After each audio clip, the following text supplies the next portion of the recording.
Book 1, Chapter 8, The Battle in the Desert, The Splinters of the Bow. The firelight in the citadel flickered, and for a moment Tandior's gaze went distant. The warmth of the hall gave way to heat of another kind, the searing breath of a desert wind. Sand burned his face, the air shimmered, the scent of ozone and smoke choked the sky. He was no longer in Stormwall. He was there again. It had begun at dawn, in the endless dunes of Ylarum, beneath a sky the color of molten bronze. The great lion stood in formation upon the ridge, Ameron at the fore, his silvered spear glinting like a shard of the sun. Droquin, in eagle form, circled high above, wings cutting the heat haze. Myrrah whispered prayers to cool the air, her voice steady even as her skin blistered in the sun. Egglif, ever unshaken, hefted his war-axe and muttered a dwarven oath to Droquin.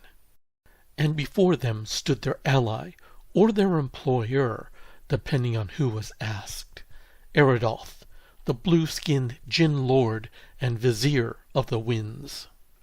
His eyes gleamed like sapphires forged in lightning. His voice rolled like thunder across the desert. 3 pashas stand against me, betrayers, oath-breakers, thieves of fire. You will stand with me, grey lions, and together we shall make the heavens tremble. The sand split apart as if the world itself had drawn a breath. From the chasm below rose the pashas, 3 red-skinned efreet lords cloaked in flame and smoke. Their names would be spoken for centuries afterwards. Karaz the infernal, Sutra of the scouring flame, and Vozhmar the iron djinn. Each towered above mortals, their forms like molten mountains, their laughter like the roar of forges. Their arrival turned the very sand to glass. When power met power, the sky tore open.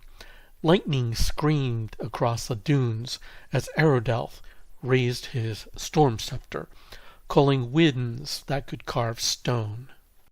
The efreet countered with gouts of molten fire, rivers of heat that boiled the sand beneath their feet. The great lions moved through that inferno like ghosts. Ameron's spear danced in perfect arcs of silver flame. Egglif's axe split enchanted glass as though it were silk. Droquin dove as a falcon, his talons raking the eyes of a flaming giant. Myrrah summoned waves of cool air to shield their ranks. Tandior wove the old elven magics, his hand blurring as he called spells no living elf had dared speak in centuries. Elunir, guide the storm, he cried. The air itself shimmered. Time stilled, and for an instant the battlefield bent around him like light through a crystal. They fought as one, mortal and immortal alike, the desert roaring around them. The gods themselves watched from above, Osiris, Set, and Sirinon, unmoving, unblinking, silent. The battle raged. The grey lions pressed forward, carving through efreet spawn and fire elementals. The balance had begun to tip towards Aerodalth. Then, in a single heartbeat, everything changed. Vozhmar, cunning beyond his brothers, turned aside from Egglif's challenge and whispered a word that bent reality. A psychic scream erupted through the desert. Aerodalth faltered mid-air. His luminous eyes went wide. No! The sound tore through flesh and spirit alike.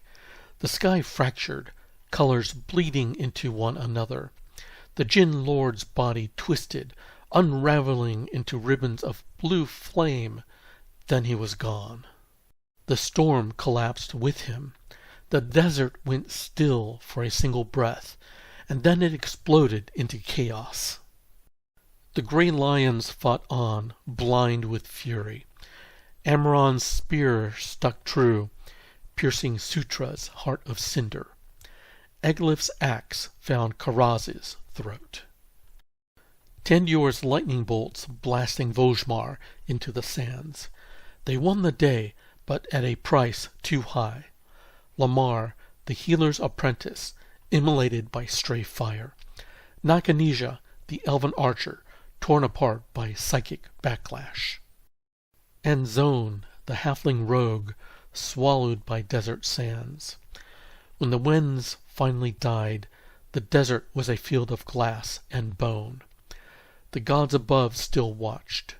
Osiris, Set, and Cyrano, motionless, silent, cold. Tandior knelt beside the ashes where Aerodalth had fallen, his hands trembling. He could still feel the echo of the psionic blast in his skull. He whispered the names of the fallen one by one as the sun set red over the dunes. Egglif stood behind him, his beard streaked with soot and blood.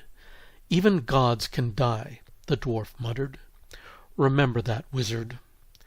Tandior looked up at the sky. The gods did not move. He never forgot that silence.